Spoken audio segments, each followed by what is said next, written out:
March 7, 2511, a child named John was born in Elysium City, an outer human colony planet in the Eridanus system, otherwise known as Eridanus II. This child lived with his mother while he would live a normal life, play, dream, and attend the Elysium City primary education facility. As a child, John in the Halo the Flood book was described as having brown hair and freckles. John would live on Eridanus II for the first 6 years of his life, meeting friends and dreaming of the stars above. Things all changed soon after, though.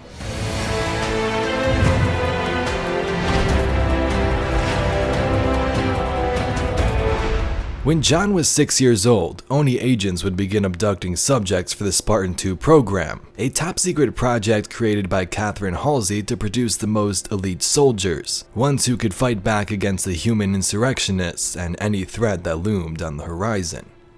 The process would involve biological augmentation, something that was super dangerous and most subjects wouldn't even make it through the first adaptations. Halsey chose 150 candidates for this Spartan 2 program, and among them was 6-year-old John from Eridanus II. Witnessing John's physical nature, size, and intellect over the others his age, Halsey and Jacob Keyes found what they were looking for. In the dead of the night, John was abducted along with the other candidates. Each child was then replaced with a clone to cover up this process and make it seem like nothing happened.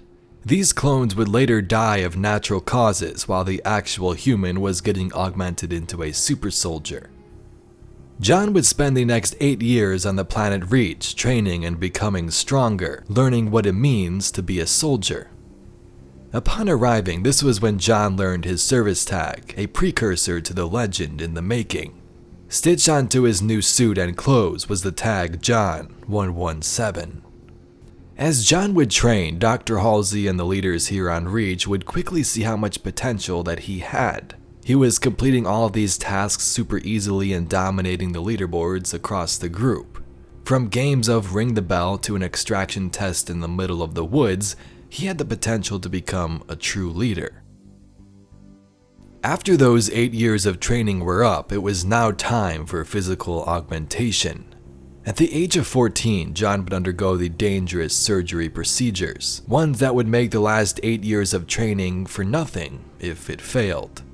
Of all of the selections and all of the candidates, only 33 soldiers made it out safe. This, of course, included John. After recovering from surgery, John and some others would return to Reach for further training. Soon after this, Blue Team was formed, a super lethal group of Spartans which was led by John himself. They consisted of John, Fred, Kelly, Linda, and Sam. Blue Team would take on several missions over the next couple of months and years, one involving a mission to capture an insurrectionist leader in the Eridanus system. Not too long after the insurrectionist leader incident came the arrival of the Covenant on planet Harvest. After an attack on the colony world, Spartan 2s were sent in to assess the situation. This was where Chief received his first Mjolnir armor. And as Covenant forces began to ambush Blue Team, they would plan their next move, take Anvil warheads to the Covenant ships and blow them to pieces. In the ensuing chaos, 3 members of Blue Team managed to damage the carrier's hull. These were John, Sam, and Kelly. The plan itself was a success, but Sam's armor was severely damaged in the process. He would then stay behind, sacrificing his life to complete the mission. The Covenant ship was no more. This mission would light the match that became John's battles with the Covenant. In 2526, John would join forces with the UNSC, the United Nations Space Command, for the first time, completing various missions and becoming friends with Avery Johnson. Thanks to his success in these secret ops, Chief was awarded with the rank of Master Chief Petty Officer and was highly looked upon by many UNSC personnel. John 117, the Master Chief, would then take part in many top-secret missions over the next 20-plus years. The Covenant were a new emerging threat, but the alarms rang close to home when it came to the human insurrectionists. This, of course, was why the Spartans were created in the first place. One of these encounters with the Covenant had Chief sent to Cercinius IV to extract the remaining survivors of a cadet training program. After this skirmish was over, Chief gave a young cadet Thomas Lasky a shard of armor as a recognition of his bravery.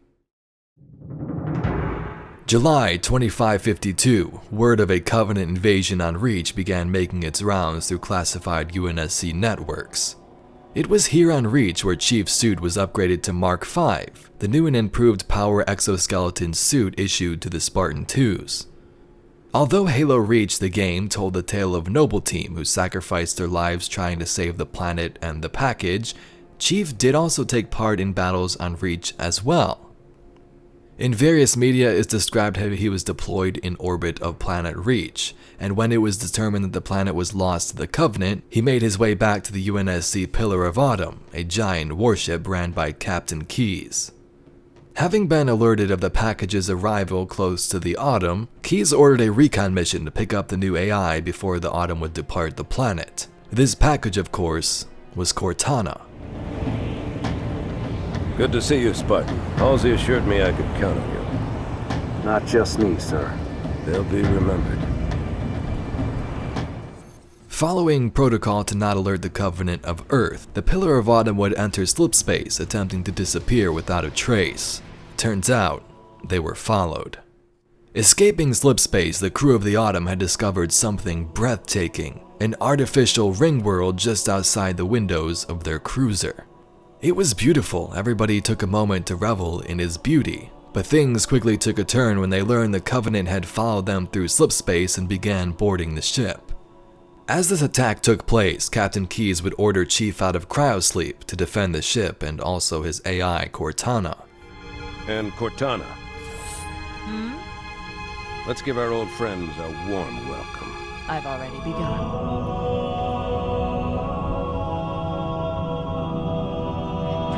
He's hot! Blowing the pins in 5!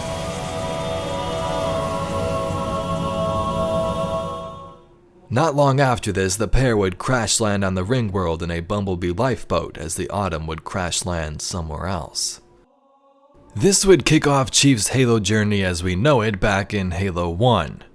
Upon arriving on Installation 04, Chief would go on various missions upon Installation 04, first to save the members of the Pillar of Autumn who were stranded after the crash, and this is where he would rescue Captain Keyes and learned of the Covenant's plans. They called this ring world Halo, and they wanted to find its control room to activate the weapon. A time later, the Covenant would accidentally stumble upon a flood containment facility on the ring and freed the alien parasite. Captain Keyes and some Marines, thinking it was a weapon cache of some sort, went deeper into the facility to investigate, where they ultimately met their demise. Chief then would meet the monitor of Alpha Halo 343 Guilty Spark, who told them they would need to activate the Halo to contain and destroy the flood. Cortana informed Chief that this was not a great idea, and Guilty Spark was just trying to trick Chief. Activating this Halo would actually destroy all sentient life in the galaxy, not just the ring and the parasites within. So knowing this, Chief would destroy the fusion reactor of the crashed Pillar of Autumn frigate, destroying the megastructure. Chief would escape in a longsword.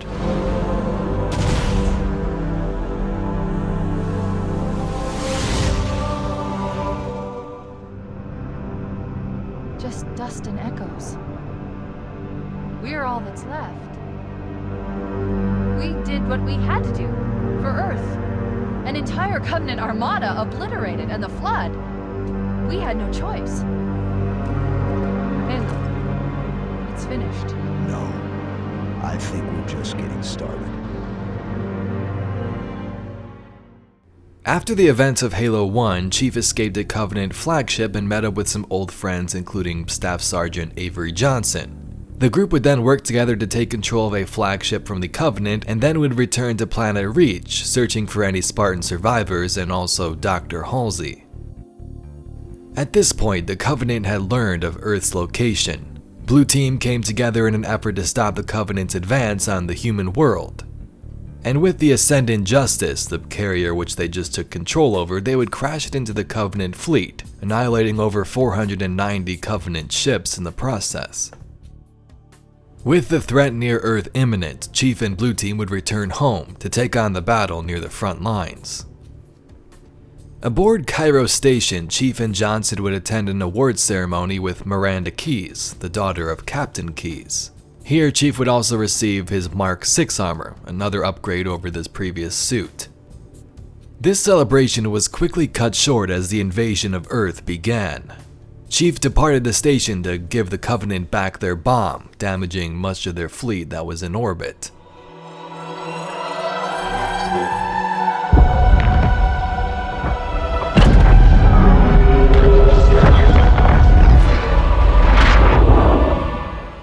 The battle then would shift to Africa, the streets of New Mombasa, as the Covenant were in full force now. Chief, doing what Chief does, put a slow to this, forcing the Prophet to flee Earth. Unaware that Chief was on his tail, the Prophet emerged through slipspace at another Halo ring. The prophets of the Covenant spoke of the Great Journey, a religious belief that they needed to destroy the Halo rings to fulfill their prophecy.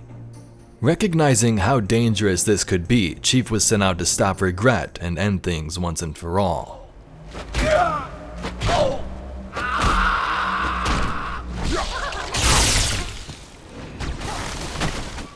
After killing one of these prophets, Chief jumps into the water to avoid being glassed by a Covenant carrier.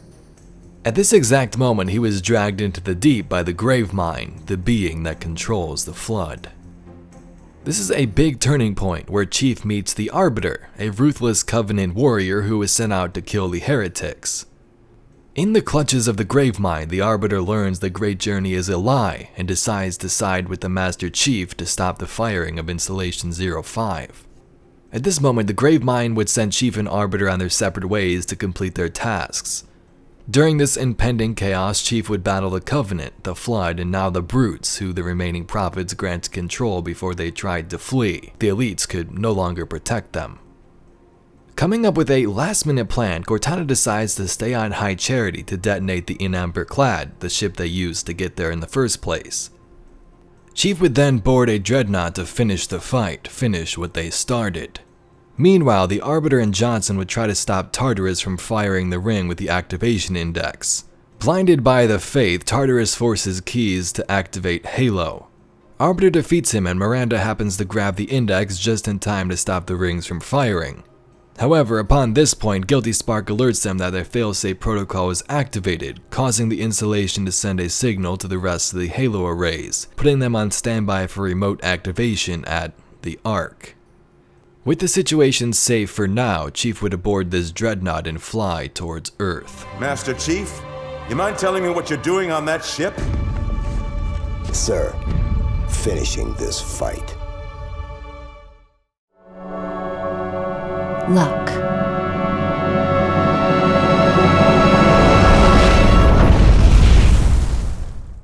Two weeks after the events of Halo 2, Master Chief crash lands in the jungles of East Africa. Upon waking from his fall, the Chief is greeted by Johnson, who asks him where Cortana was. Suddenly, the Arbiter emerges from the jungle, but Johnson tells Chief that the Arbiter is on their side. After pushing his way through the jungle, Chief would learn that the Prophet of Truth is searching for the Ark, an ancient facility capable of firing all 7 Halo rings in existence.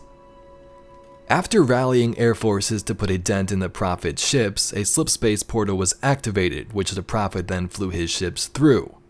At that same moment, a Covenant carrier laced and controlled by the Flood crash-landed on Earth as well, infecting the surrounding area. What is it? More brutes? Worse. Chief boards the infested ship and finds a message from Cortana explaining that there may be a way to stop the Flood if they go through that portal. So they did, and this portal in fact led them to the Ark. Chief then would go from tower to tower attempting to stop Truth from activating the rings. In the process, Sergeant Johnson was captured by Truth as a human was needed to complete the activation process. As they were about to use Johnson for this, Miranda Keys intervenes and saves him. The two then decide that they should probably take out themselves so no humans would be left to activate the rings. So as they are about to do so, he gets killed by Truth, and Johnson only remains. As things get hectic, the Chief and the Arbiter bust in to save Johnson, putting an end to the Prophet of Truth. Stop the rings. Save the rest. You must be silenced.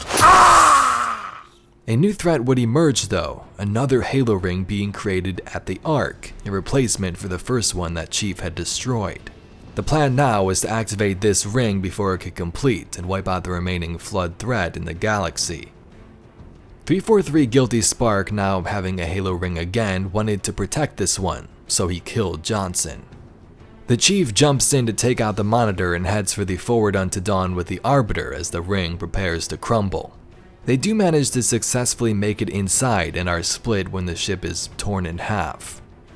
Thinking the Chief had died, humans and the Arbiter hold a ceremony on Earth, a ceremony of remembrance, after the struggle with a brutal alien enemy. At this moment, the Chief would enter cryosleep aboard the Forward Unto Dawn. I'll drop a beacon, but it'll be a while before anyone finds us. Years even. I'll miss you. Wake me when you need me.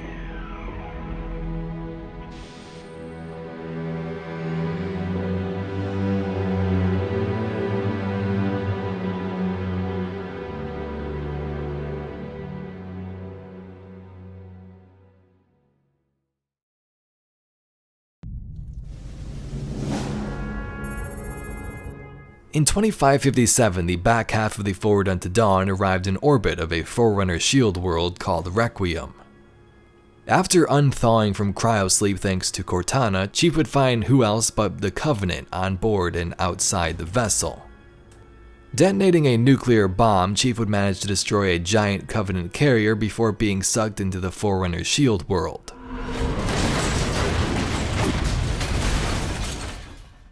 On Requiem, Chief quickly learned of Cortana's rampancy. All AIs begin to deteriorate after 7 years. But if they could possibly find Dr. Halsey on Earth, maybe they could fix her. There still could be a chance, but they were stuck on this Forerunner machine world. Along the way, they would encounter Covenant, but also Prometheans, ancient Forerunner constructs here protecting the planet. After getting word that a UNSC starship, the Infinity, was about to crash land onto the planet, Chief and Cortana would try to give them a warning, and to do so they went to the center of the planet. As they were about to relay this message, they accidentally released an ancient Forerunner warrior from his slumber, the Didact. The Forerunners have returned. In a speech, he would declare that humanity was too weak for the mantle and that the Forerunners would return as the caretakers of the universe. After escaping the planet's core and the Didact, Chief finally managed to meet up with the Infinity and its members. This of course was after it crash landed on the planet as well. Among the squad he came across included Commander Thomas Lasky, which was the same cadet he had saved earlier in his career. Chief learns the Didact plans to use the Composer, an ancient Forerunner device to enslave humans into Prometheans. As the Didact brought this device close to Earth, Chief would fight his way through the light bridge with a nuclear warhead, trying to stop the Forerunner warrior once and for all. Not able to quite do so because he was too weak, Cortana jumped in to save the day. With the Didact destroyed, Cortana managed to save Chief from the blast, but sacrificed herself in the process.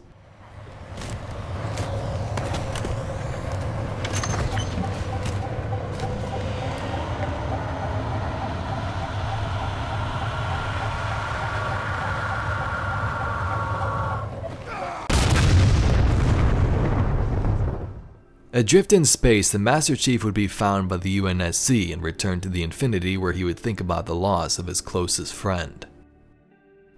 In between the events of Halo 4 and 5, Chief teams back up with Blue Team to investigate the disappearance of a science team on Installation 03. Arriving on the ring, they found the corpses of the group and then were attacked by Promethean Knights. Blue Team then entered a portal where they found the Composer's Forge, a place containing 6 new composers waiting to be used, and with them, the Didact who had survived back near Earth. After some skirmishes, Chief managed to stab the Didact in the eye, to which the Didact picked Chief up by his helmet and cracked his visor. After the Didact was teleported to the control room, Chief had acquired the activation index for the ring that he left behind. With this index, Chief gave control to the Forge's monitor, who would then eject part of the ring towards the planet, destroying the Composer's Forge and eradicating the Didact for good, or at least they hoped this time. Receiving a debriefing from Lord Hood, he would tell Blue Team to take a break, take leave from combat and sit down and relax for a while, to which John didn't take this too well. Over the next year, Blue Team would run top secret ops around the galaxy, and in 2558 they would take on a new mission. Boarding the Oni vessel the Argent Moon in search for answers on his disappearance, Chief would receive a vision from Cortana, one that would tell him that Meridian was next. Going against the UNSC's orders, Chief and Blue Team went to Meridian to find some answers for themselves.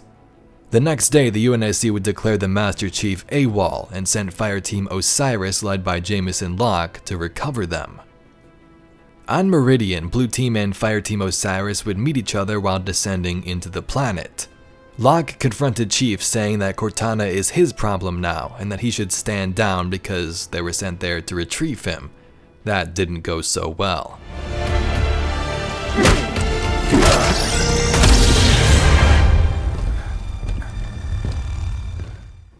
After a fight, Chief and Blue Team would board a Guardian and enter slipspace. Cortana, who now has access to the Forerunner domain of knowledge, has begun amassing a new AI army and awakening these Forerunner Guardians across the universe. Blue Team on one of these Guardians exits slipspace near the planet Genesis, and here they would encounter the Warden Eternal, a Forerunner whose purpose is to guard Cortana. When Chief explains that he wants to take Cortana home, the Warden says that this is a threat to Cortana's plan. In the midst of a conversation, Cortana emerges to speak the truth, that she arrived through the wreckage of the Didact's ship after it was pulled through slipspace. She says that her rampancy was cured by accessing the Forerunner domain. She then tells Chief and Blue Team to meet her across the planet at the domain itself, which they would begin their journey. Fireteam Osiris, learning of Cortana's trick, would try to rescue Blue Team through a mission of their own. Arriving across the planet, Chief meets with Cortana and her new holographic image. As he tries to speak to her, Cortana would trap Blue Team in a cryptum, saying that she will rise with her created, her new AI army, and would use the Guardians as a force of power throughout the system. Her plan was to leave Blue Team in stasis for 10,000 years as she would take control of the galaxy itself. Goodbye, John. Fireteam Osiris then works their way through the planet with the Monitor Exuberant Witness to free the cryptum from Cortana's control, ultimately saving Blue Team and the Master Chief. Blue Team and Osiris fought together to escape Genesis, and later returned to St. Helios, where Chief was reunited with Dr. Halsey and also the Arbiter. Here they would speak about this battle, reminisce about their past, and the war that would be to come with Cortana and her created. After a night of celebration, they departed for the Infinity the next day. A final mission would take Chief and Blue Team back to Planet Reach, where they encountered the Banished. The Banished were now one of the main emerging threats after the Covenant was weakened or destroyed almost. These brute warriors did not like Blue Team. Now the goal this time on Planet Reach was to infiltrate one of Halsey's old labs to obtain any information they could that would provide useful in a battle against Cortana and her created. After many fights with Banished forces, they managed to find a hidden Forerunner facility below the area of Halsey's labs and acquired some items, 3 crypto bins, and a lockbox. Sometime later, the Banished leader Atrax would open a slipspace portal to the Ark, and Chief had alerted Halsey of his findings in her laboratory. This is where Halo Infinite roughly begins. In December 2559, Chief would take part in the conflict between these Banished forces and the UNSC at Installation 07. The UNSC, of course, would lose this fight, and this sets up our journey for Halo Infinite this fall. We lost everything. There's nothing left for us here. hunting for heroes. But anyway, Spartans, that's all I got for today's video. Hope you enjoyed this little backstory on the Master Chief. Of course, there's probably tons of little tidbits we missed, some things like some small battles Chief and Blue Team took part in and things like that, but I just wanted to bring you the brief story of Master Chief to get you ready for Halo Infinite this fall. If you'd like to see some more Halo lore and mysteries just like this video, be sure to subscribe to the channel. Anyway, thank you very much for watching. My name's Evade, and I'll catch you all in the next video.